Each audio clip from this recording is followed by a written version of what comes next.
ತಾಲೂಕು ಚೋಳೂರು ಹೋಬಳಿ ಸಂಗನಹಳ್ಳಿ ಗ್ರಾಮದಲ್ಲಿ ವಾಸವಾಗಿರ್ತಕ್ಕಂಥ ಏನು ಶಶಿಧರ್ ಮತ್ತು ಜಯಮ್ಮ ಎಂಬುವರು ಶಾಂತಮ್ಮ ಎಂಬುವರು ಏನು ಸಂಧ್ಯಾ ಸುರಕ್ಷಾ ಯೋಜನೆಯಲ್ಲಿ ಫಲಾನುಭವಿಯಾಗಿ ಅಕ್ರಮವಾಗಿ ಜನ್ಮ ದಿನಾಂಕವನ್ನು ತಿದ್ದುಪಡಿ ಮಾಡಿ ಅವರೇ ಒಂದು ಜನ್ಮ ದಿನಾಂಕವನ್ನು ಸೃಷ್ಟಿ ಮಾಡಿ ದಾಖಲಾತಿನೆಲ್ಲ ಒದಗಿಸಿ ಸರ್ಕಾರಿ ಕಚೇರಿ ಕೊಟ್ಟು ಏನು ಸಂಧ್ಯಾ ಸುರಕ್ಷಾ ಯೋಜನೆಯಲ್ಲಿ ಸುಮಾರು 10 ವರ್ಷಗಳ ಕಾಲ ಸರ್ಕಾರಿ ಹಣವನ್ನು ದುರ್ಬಳಕೆ ಮಾಡಿಕೊಂಡು ಸರ್ಕಾರಕ್ಕೆ ವಂಚನೆ ಮಾಡಿರೋದಕ್ಕೆ ವಿರುದ್ಧವಾಗಿ ನಮ್ಮ ದಲಿತ ಮುಖಂಡರು ಏನು ತಾಲೂಕು ಕಚೇರಿಗೆ ಹೋಗಿ ತಹಶೀಲ್ದಾರ್ ಅವರಿಗೆ ಮೊದಲನೇದಾಗಿ ಅವ್ರ ಗಮನಕ್ಕೆ ತಂದು ಆಮೇಲೆ ಮನವಿ ಪತ್ರ ಕೊಟ್ಟು ಕಂಪ್ಲೇಂಟ್ ದೂರನ್ನು ಕೊಟ್ಟು ಎಲ್ಲ ಆದಮೇಲೂ ಸಹ ಪ್ರಶ್ನೆ ಮಾಡೋಕ್ಕೆ ಹೋಗಿ ಇವ್ರ ಮೇಲೆ ಕ್ರಮ ಆಗಬೇಕು ಅಂತೇಳಿ ಪ್ರತಿಯೊಂದು ದಾಖಲಾತಿನೂ ಸಹ ತಹಶೀಲ್ದಾರ್ ಅವ್ರ ಗಮನಕ್ಕೆ ತೋರಿಸಿ ಇದ್ರ ಮೇಲೆ ಕ್ರಮ ಆಗಬೇಕು ಅಂತ ಹೇಳಿದಂಥ ಸಂದರ್ಭದಲ್ಲಿ ತಹಶೀಲ್ದಾರ್ ಅವರು ದುರಾಂಕಾರದಿಂದ ದಲಿತ ಮುಖಂಡರನ್ನ ಎದ್ದಡಿ HOD ಗೆಟ್ ಔಟ್ ಅಂತ ಹೇಳಿ ಅಲ್ಲಿ ಇರ್ತಕ್ಕಂಥ ಏನು ಆಪ್ತ ಸಹಾಯಕರನ್ನು ಕರೆದು HODಗೆ ದಬ್ಬಿರ್ತಕ್ಕಂಥ ಕೆಲಸವಾಗಿ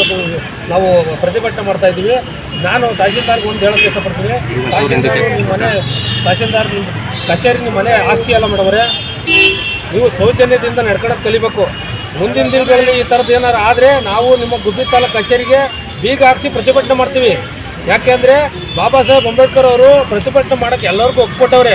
ಬಾಬಾ ಸಾಹೇಬ್ ಅಂಬೇಡ್ಕರ್ ಅವರು ಕೊಟ್ಟಿರ್ತಕ್ಕಂಥ ಸಂವಿಧಾನದ ಅಡಿಯಲ್ಲೇ ನೀವು ಇವತ್ತು ಚೇರಲ್ಲಿ AC ರೂಮಲ್ಲಿ ಕಾರಲ್ಲಿ ಓಡಾಡ್ತಾ ಇರೋದು. ಅದನ್ನು ಗಮನದಲ್ಲಿ ಇಟ್ಕೊಂಡು ನೀವು ಮಾತಾಡಬೇಕು. ಹಿಂದೆ ಇದೇ ಥರ ನೀವು ದಲಿತ ಮುಖಂಡರಿಗೆ ಇದೇ ಥರ ಮಾತಾಡಿ ಗುಬ್ಬಿ ತಾಲೂಕು ಕಚೇರಿ ಮುಂದೆ ಪ್ರತಿಭಟನೆ ಮಾಡಿರ್ತಕ್ಕಂಥ ಉದಾಹರಣೆಗಳಿದ್ದಾವೆ. ನಿಮ್ಮ ಮೇಲೆ ಅವತ್ತನೇ ಅಟ್ರಾಸಿಟಿ ಕಾಯ್ದೆ ಅಡಿ ಕೇಸ್ ದಾಖಲಾಗಬೇಕಾಯಿತು. ಅವತ್ತು ಪ್ರತಿಭಟನೆ ಮಾಡಿ ಸುಮ್ಮನಾಗಿದ್ದಾರೆ.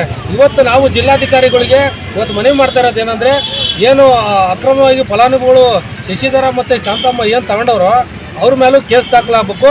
ಇದಕ್ಕೆ ಏನು ಸ್ವಯಂ ಪ್ರೇರಿತವಾಗಿ ಎಲ್ಲ ದಾಖಲಾತಿಗಳು ಈ ಥರ ಇದ್ದರೂ ಸಹ ಅವರಿಗೆ ಸಂಧ್ಯಾ ಸುರಕ್ಷಾ ಯೋಜನೆ ಪಡೆಯೋಕ್ಕೆ ಫಲಾನುಭವಿಗಳಿಗೆ ಅನುಕೂಲ ಮಾಡಿಕೊಟ್ರೆ ತಹಶೀಲ್ದಾರ್ ಮೇಲೆ ಸಂಬಂಧಪಟ್ಟಂಥ ಕೆಳಹಂತದ ಅಧಿಕಾರಿಗಳ ಮೇಲೂ ಸಹ ಕ್ರಮ ಆಗಬೇಕು, FIR ಆಗಬೇಕು ಅಂತೇಳಿ ಇವತ್ತು ನಾವು ಆಗ್ರಹಿಸ್ತಾ ಇದ್ದೀವಿ ಸರ್. ಹಾಗಾಗಿ ಗುಬ್ಬಿ ತಾಲೂಕು ಕಚೇರಿ ಸಹಾಯಕರು ಯಾರು ಆಚೆ ಕಳಿಸಿದ್ರು, ಗುಬ್ಬಿ ತಾಲೂಕು ತಹಶೀಲ್ದಾರ್ ಏನವ್ರೆ ಅವ್ರ ಮೇಲೂ ಸಹ ಇವತ್ತು ನಾವು ಧಿಕ್ಕಾರಕ್ಕೆ ಹೋಗೋದ್ರ ಮುಖಾಂತರ ನಾವು ಪ್ರತಿಭಟನೆ ಮಾಡ್ತಾ ಇದ್ದೀವಿ ಸರ್. ಬಂಧುಗಳೇ, ಈ ದಿನ ಏನು ನಾವು ಅನಿರ್ದಿಷ್ಟಗಳ ಕಾಲ ಧರಣಿ ಸತ್ಯಾಗ್ರಹವನ್ನು ಮಾಡ್ತಿರ್ತಕ್ಕಂಥ ಉದ್ದೇಶ ಇಷ್ಟೇ.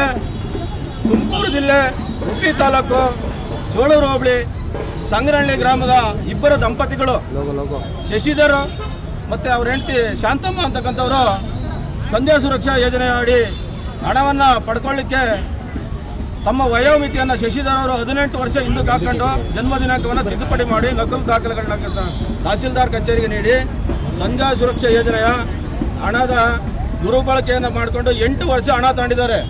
ಈ ಯೋಜನೆ ಅಡಿ 8 ವರ್ಷ ಹಣ ತಗೊಂಡಿದ್ದಾರೆ. ಅದೇ ರೀತಿ ಅವರು ಹೆಂಡತಿ ಶಾಂತಮ್ಮ ಅನ್ನೋರು 7 ವರ್ಷ ಆಧಾರ್ ಕಾರ್ಡ್ ಹಿಂದಕ್ಕೆ ತಿದ್ದುಪಡಿ ಮಾಡಿಸಿ 2 ವರ್ಷಗಳ ಕಾಲ ಸಂಧ್ಯಾ ಸುರಕ್ಷಾ ಯೋಜನೆಯ ವೃದ್ಧಾಪ್ಯ ವೇತನವನ್ನು ತಗೊಂಡು ಸರ್ಕಾರದ ಖಜಾನೆಯನ್ನು ಲೂಟಿ ಮಾಡಿ ಸರ್ಕಾರಕ್ಕೆ ವಂಚಿಸಿದ್ದಾರೆ.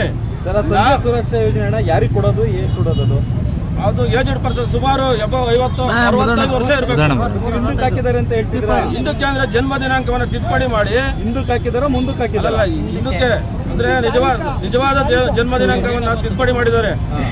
ಅವ್ರಿಗೆ ಸಂಧ್ಯಾ ಸುರಕ್ಷಾ ಯೋಜನೆ ತಗೊಂಡಿರ್ತಕ್ಕಂಥವ್ರಿಗೆ ಜಾಸ್ತಿ 45ರಿಂದ 48 ವರ್ಷ ಇರುತ್ತೆ ವಯಸ್ಸು. ಹುಟ್ಟಿದ ದಿನಾಂಕನ ಹಿಂದಕ್ಕೆ ಬರ್ಸ್ಕೊಂಡಿದ್ದಾರೆ. ಹಿಂದಕ್ಕೆ ಬರ್ಸ್ಕೊಂಡು 65 ವರ್ಷ ಬರೋ ಥರ ಮಾಡ್ಕೊಂಡಿದ್ದಾರೆ ಆಧಾರ್ ಕಾರ್ಡ್ನಲ್ಲಿ ನಕಲಿ ದಾಖಲೆ. ವೃದ್ಧಾಪ್ಯ ವೇತನ ಮಿನಿಮಮ್ 60ರಿಂದ 65 ವರ್ಷ ವಯೋವೃದ್ಧರಿಗೆ ಮಿನಿಮಮ್ ವೃದ್ಧಾಪ್ಯ ವೇತನವನ್ನು 65 ವರ್ಷ ವಯೋವೃದ್ಧರಿಗೆ ಮಾತ್ರ ಅದು ಎಲಿಜಿಬಿಲಿಟಿ ಇರುತ್ತೆ. 65 ವರ್ಷಕ್ಕಿಂತ ಮುಂಚೆಯಾಗಿ ವೃದ್ಧಾಪ್ಯ ವೇತನ ಅಂತ ಹೇಳಿ ಅದು ಬರಲ್ಲ. ಸಂಧ್ಯಾ ಸುರಕ್ಷಾ ಯೋಜನೆ ಅಡಿ ಇದು ಸಂಪೂರ್ಣವಾಗಿ ನಾವು ಇದ್ರ ಬಗ್ಗೆ ಎಲ್ಲ ದಾಖಲೆಗಳನ್ನ ನಾವು ಪರಿಶೀಲನೆ ಮಾಡಿ ನೈಜ ವಿಚಾರವನ್ನು ತಿಳ್ಕೊಂಡು ನಾವು ತಹಸೀಲ್ದಾರರಿಗೆ ಮತ್ತು ಚೋಳೂರು ಸಂಬಂಧಪಟ್ಟಂಥ ಜುಡಿಷಿಯರಿ ಸೆಕ್ಷನ್ ಪೊಲೀಸ್ ಸ್ಟೇಷನ್ಗೆ ನಾವು ದೂರನ್ನು ನೀಡಿದ್ದೀವಿ.